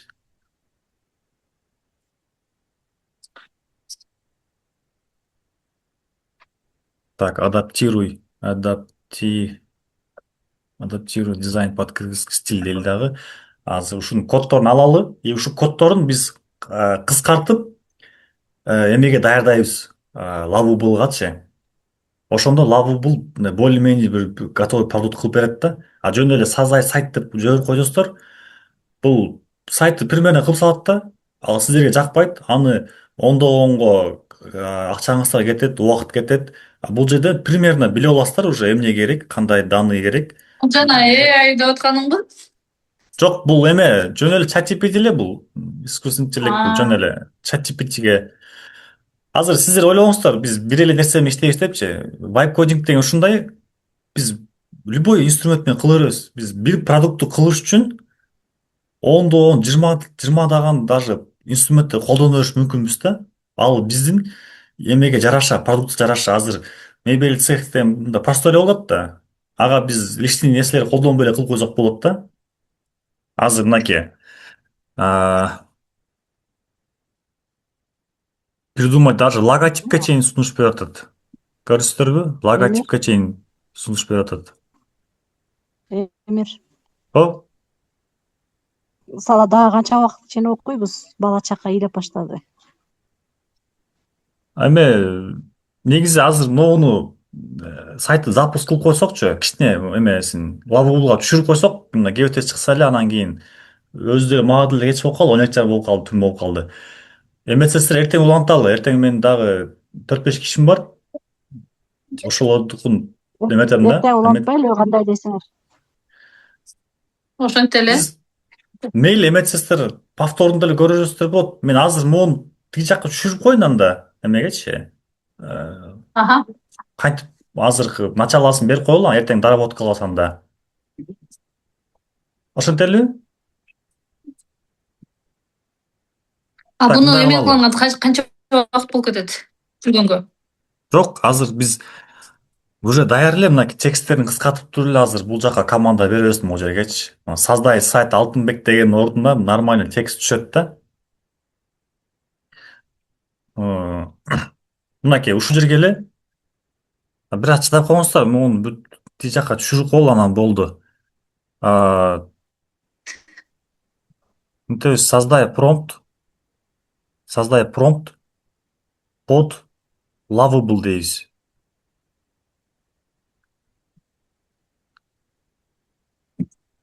Мынакей. Буга чейинки жазган нерселердин баардыгын кыскартып жасап берет мынакей.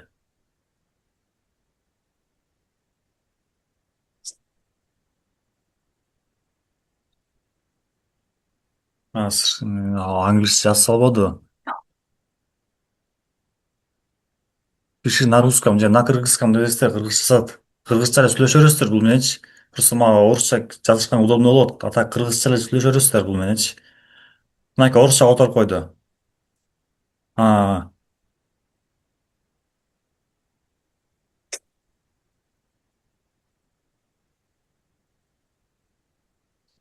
Мынакей все азыр буюрса мынакей эме кылалы, лавабулга салалы, мынакей кетти анда.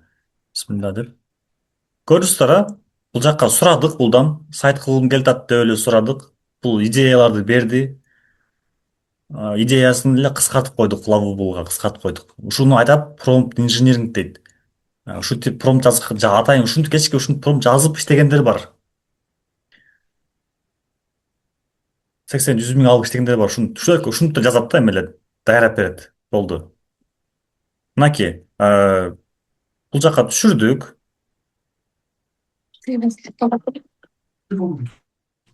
Көрүп атасыздарбы? Катпайлы. Но планды дальше өткөндө түшүндүрөйүн а. Мына кетип атат, караңыздар, могу базабыз стрелканы. Деп туруп басайын дагы, кетти. Так, 102 кредит, 103 кредитим бар. Мынакей азыр.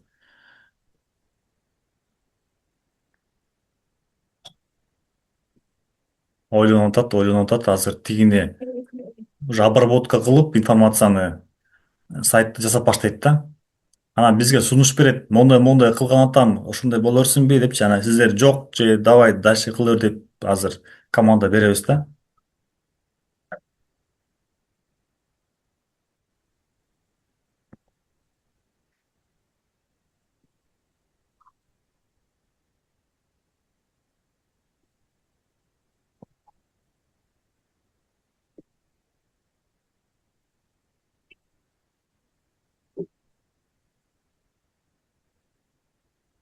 Мынакей көрдүңүздөрбү? Кылып атат. Сурап атат. Нужна ли форма расчета стоимости на WhatsApp? Көрдүңүздөрбү? Расчеттун почтага и WhatsAppка керекпи жөнүтүш дейт. Биз эмне кылалы? WhatsAppка келсинби же почтага келсинби? Давай WhatsApp'ты деле бизге көбүнчө доступный WhatsApp'та көрөлү да. WhatsApp деп койдум. Если у вас готовы фотографии мебельного, бизде сүрөт жок деп турабы? Эми пока өзүнүн оюндан чыгарып бир нерсени коюп турсун, мынакей ушинтип команда берип туралы. Анан кийин, если вдруг сайт жакшы болуп, Алтынбешев давай десе, анда сүрөттөрүн жибер деп эметебиз да. Мынакей өзүңүн оюңан чыгарып сүрөт коюп кое берип атабыз. Сколько работ показать дейт в портфолио на первом этапе, то есть 6-8 кандай кылып коелу? 6-8 деп коелу же 12 деп коелу анда? Шкаф, кухня, мухня. 15 деп деле кой. 12 деп басалым уже. Так, мынакей.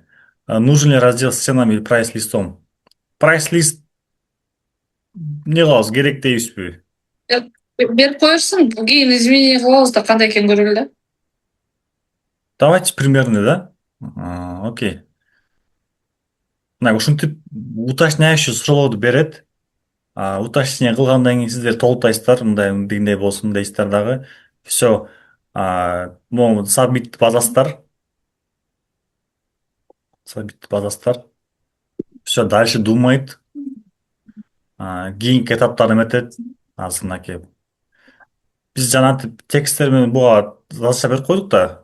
Цветин мондай кыл, кыргызча коймой чимелерди кош, анан мындай кыл депчи. Ошол ар бир обработка кылып ушинтип жазып чыгат болчу. Азыр көрөлү да. Азыр ушуну чыгарып салсын, анан болду. Мен да записти өчүрөйүн, а то уну кайталап көргөн адам деле унчалык көрбөсө керек, көп болуп кетти. Мынакей, мондо жасаптыр да. Дизайн цвети ушул түстөрдөн түзөт турат экен да. Золотой, графитовый дейт. Hero section'де вообще сонун кылып түзүптүр мынакей. Азыр көрөсүздөр, вообще бул бомба сайт болот да. Прям азыр мен бул жагын окуп туруп эле түшүнүп атам, что вообще четкий болот экенчи. Бисмилла деп туруп. Үйдүн ремонтторуна дизайн болуп бере алабы, бере албайбы? Мындай деле кылса болот. Болгону бөлөк инструменттер кошуп коесуздар бул жакачы, байлапчы. Чүрчөрдү берсек. Бүт нерседен кылат. Мына мен сиздерге Давай айтып берейинби? Азыр басып коеюн. Бул жакта тексттер бар жазгандан кийин мына approved көрүсүздарбы? Көрүсүздарбы? Ушуну базасыздар. Ай. Ушуну бир базасыздар. Все, короче, башталды өзүнүн ишин кыла берет. Пока бул ойлонуп ишин кылып бүткөнчө мен сиздерге эме айтып берейин, бир окуяны. Камбарда кезде жанагы генераторлорду иштеткен жана БМРЗ деген чоң панели бар да, шкафчы. Анан ал сенсорный да. Анан генератордогу оборот канча болуп атат, канча напряжение, канча ток чыгып атат, көрүп турушат да. Ошол бир нерсе болуп катып калат экен да. Бир нерсе болуп катып калат экен, эч ким билбейт. Кантип иштетебиз, дальше эмне кылабыз, ошол жерде жүргөндө билбейт экен да. Анан ошол киши бизде иштейт да азырчы бул жердечи. Ал айтат да, эч ким баш жетпей койду, коркот дейт да, элдер баскандан коркушат. Короче, ошол программаны экранды баскандан коркушат, дальше эмне кылышты билбей атабыз. Үстүдөн шефте давайте запуск кылгыла деп команда берип атат дейт да. Эч ким билбей коет, ал тиги эмне кылдым дейт. Чат GPT'ни алып туруп, сүрөткө тартып дейт, эме, татып туруп чат GPT'ге жөнөтөйм дейт тигечи. Азыр биз сурадык го булдан, могул жака жазып атабыз го чат GPT'гечи. Аха. Ушул жака жибериптир сүрөттүчү. Чё, как делать тут вообще депчи муну. Что тут происходит? Эмне кылыш керек деп жибериптир да, мынчы, как запустить депчи. Жиберсе, ал жооп бериптир. Буну бас, тигини бас, буну системаны перезагрузка кыл депчи. Ошол аткаргандан кийин иштеп кетиптир десиздер. Көрдүңүздөрбү? Вообще мындай. Ай. Кантип билип койду?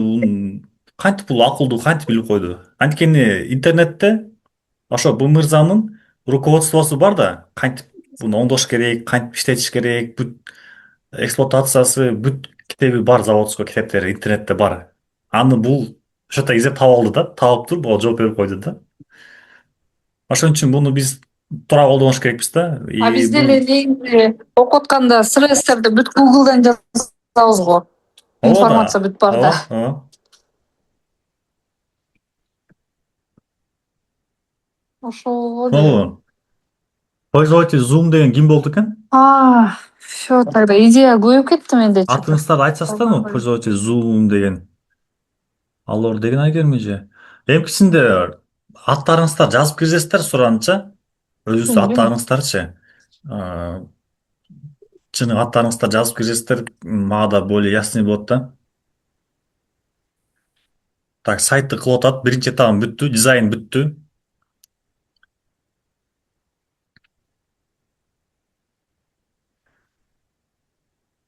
Анан буну сайттарды негизичи азыркы биз кылып аткан сайттарды Бишкектеги студиялар где-то как минимум бир $350 кылат да, $400–500 чейин кылышат да. Анан буну көп эл азыр түшүнө элек, азыр тем более кыргыздарда, Кыргызстанга бул жете элек да, бул саналуу эле бир жүзүк жетпеген киши билет да мунучу. Мындай ушинтип эмени колдонуп сайт кылып койсо болот экен дегенди эметпейт да. Азыр көбү эле баягы Инстаграмдан бийлеген сийлеген сүрөттөрдү эле ошол сутанып эле жүрүшөт да, мындайчы.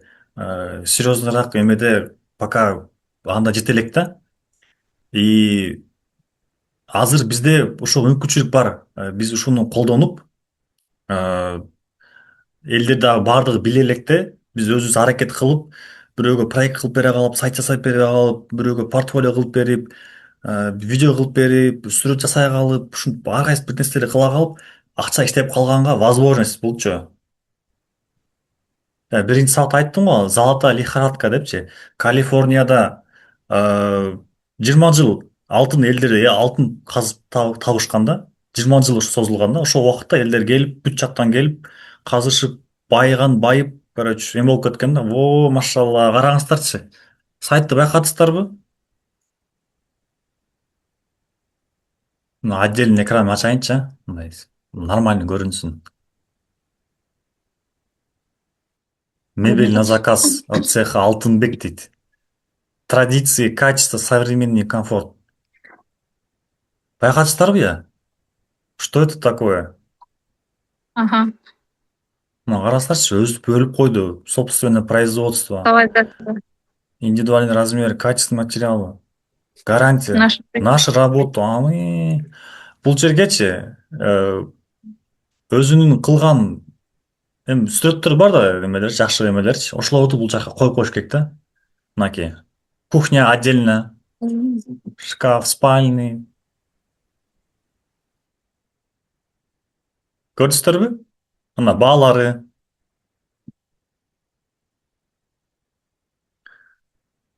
Оларга бааларын жазып, сураш керек актуальный ценаларын. Ошолордукун жазып коюш керек бул жакачы.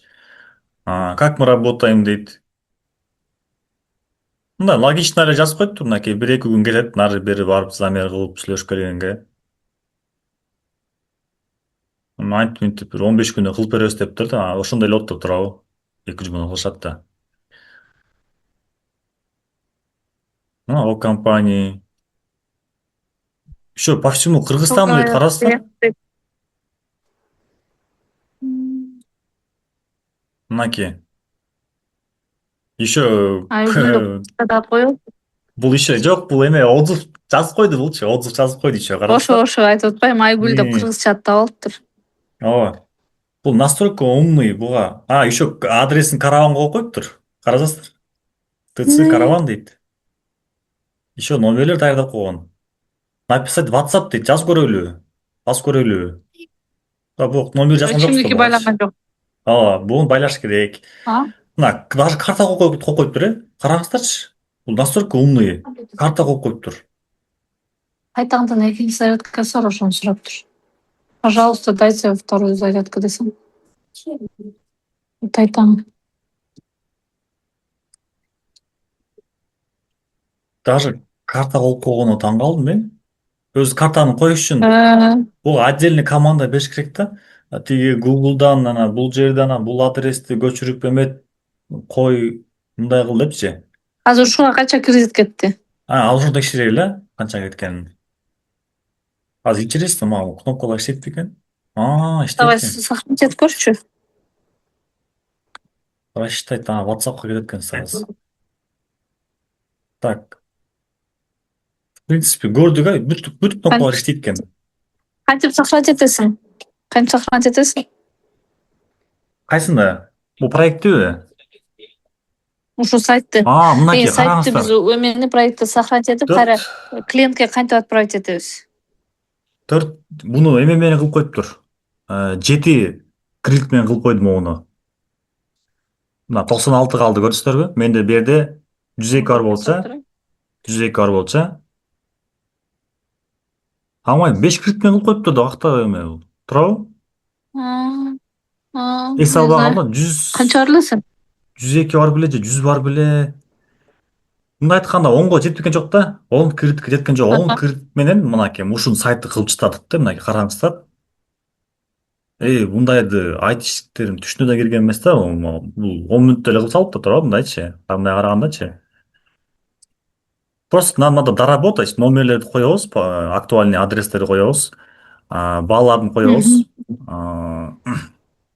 Могула сүрөттөрдү жаңыртабыз. Полноценный иштейт, карасыздар. Тиги эгерде могу AI менен кылганда иштебейт болчу, мынтипчи. Мынтип басса иштебейт болчу. Мынтип бассаң иштебейт. Анан ага жазат элек да. Почему не работает? Исправь деп ага команда берип, анан иштетчик. Бул жерде сразу иштейт, караңыздар. То есть бул полноценный уже готовый эме. Дизайн жакпай атабы? Анда жазабыз, давай дизайн поменяй депчи. Более-менее мындай яркийраак кыл же болбосо. Сутун түшүндүңүздөр да, мынакей. Ооба, түшүндүк. Как сохранить? Могун көрдүңүздөрбү? Publish дегенди. Publish'ти басасыздар. Могу жерге. Пока временно бир эме бересиздер, адрес бересиздер. Мисалы азыр мен кандай деп берсем, Алтынбек мебель деп коеюн. Алтынбек мебель деп эле коеюн. Болду. Ушундай кыласыздар. Могу жерин ушундай калтырасыздар. Все могут посмотреть деген да. Бул жагын ушундай калтырасыздар. Бул жерге любой эме жазасыздар. Бош болгон ат жасасыздар дагы могу жергечи. В нашем случае Алтынбек мебель деп койдум. Мен просто билип турайын деп элечи. Болду, сейфти басасыздар, сохранить. Мынакей. Көрдүңүздөрбү, сохранить этилди. Бул каяка түшөт? Бул тиги жака түшөт, сиздердин портфолиоңуздарга. Эми мындай кылабыз. Азыр мен настройкага кирип азыр оңдой коеюн, сразу күтүп туруңуздар.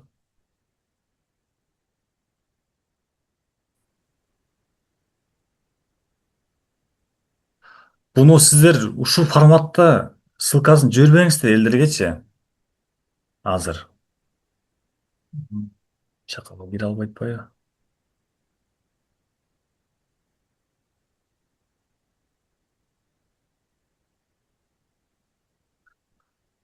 Мынакей 6,5 кредит менен кылып коюпбуз. Көрдүңүздөрбү? 6,5 кредит менен жасап салдык мунучу. 3 эле команда берип 6,5 кредит короттук, жасап салдык. Азыр караңыздар. Буну группага жиберип атам, Telegram группагачы. Эгерде бирөөңүздөрдө телефон болсо, ачып карасаңыздар, иштейт азыр. Азыр сиздерге аякы кыйнабай эле азыр могу жака жаза коеюн, мынакей караңыздар. Бисмилла деп.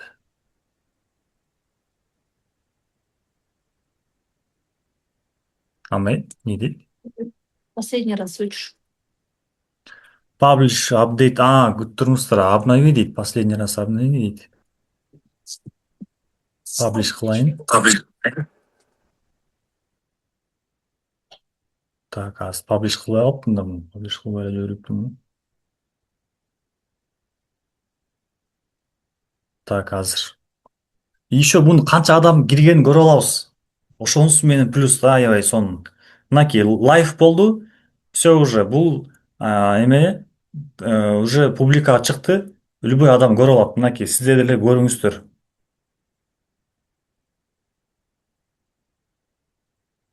Мынакей Телеграмга жибердим. Анан бул жактан көрөлү, мынакей.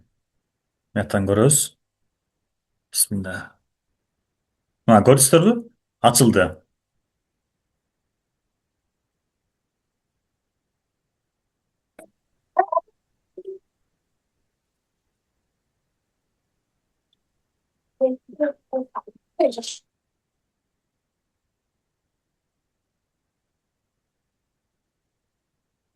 Көрдүңүздөрбү?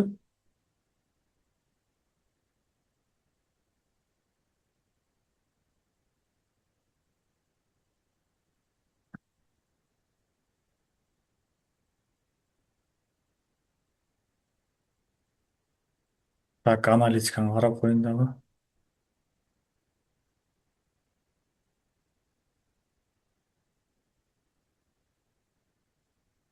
Ладно, ача албай эле кыйналып атат. 2 адам көрүптүр. Сиздер бирөөңүздөр кирип көрдүңүздөрбү муну? Ссылка менен кирдиңиздерби? Ой. Кирген жокмун. Мына бирөөсүн мен ачтым, бирөөсү Кыргызстан ачыптыр. Мына бирөөсүн Россияда мен ачтым, бирөөсүн Кыргызстан ачты. Кали сен ачтыңбы? Телефон менен ачыпсың, телефон менен. Мынакей бүт көрүнүп турат да менде, мынакей телефон менен ачты. Өзү 2 эле адам ачты. Бирөөсүн мен ачтым Россиядан, мынакей. Бирөөсүн Кыргызстандан ачыптыр, кали ачыптыр. Бүт көрүп аласыздар, канча адам көрүп атат, кайсы мамлекеттен көрүп атат. Эми мындай айтканда, жанагы акча мындай нижалкада ушундай ресурстар көргөнгөчү. И полноценный эмени бат эле кылып салды. Не просто это септе бир нерсени. Бул нормально кылды да, мына эч кандай ката жок бердечи. Ката жок. Просто надо пару движений доработать. Кичине эле акча кетет да. Все, буну сактадым, анда бүгүнкү сабак түш менен аяктайлы. Буюрса кийинки сабакта доработка кылабыз. Почтага SMS барып турган кылабыз, WhatsAppка сообщение барып турган кылабыз. Ну и адрестерин алмаштырып, ошо кичине бир живойраак кылабыз да. И анан попробуем, как тамаша катары Алтынбек байкеге саткан аракет кылабыз, короче. Бунучу жасап туруп предложим канча алмакчысыз депчи. Ошондой кылалы. Аха. Биз хотя бы бул жака акча короттук го 2,5 миңдичи. Эме кредиткечи. Ошол акчаны алабыз да. Все анда жакшы эс алыңыздар. Буюрса кийинки сабакта доработайм. Биринчи клиент, биринчи инвестор болду. Ооба. Ошентебиз. Все анда эметсе эртең адамдар негизи ушу состав полный кирсе жакшы болмок да. Биз буга чейин адамдар кирип көрдү да. Ошонун баардыгы кирип көрсө жакшы болмок да. Анткени мен кайра мага повтор кылганга мага бир аз эме болуп атат да. Бир алып кеттикпи, до конца чыгарып коюш керек болуп атат да. Анткени арткы сабак кайталаганда убакыт кете берет. Так, мен азыр сабак. Ой, мындан кийин аркы сабактарды кайталап эле коебуз. Так, мен записьти өчүрүп атам. Фронтендте жазып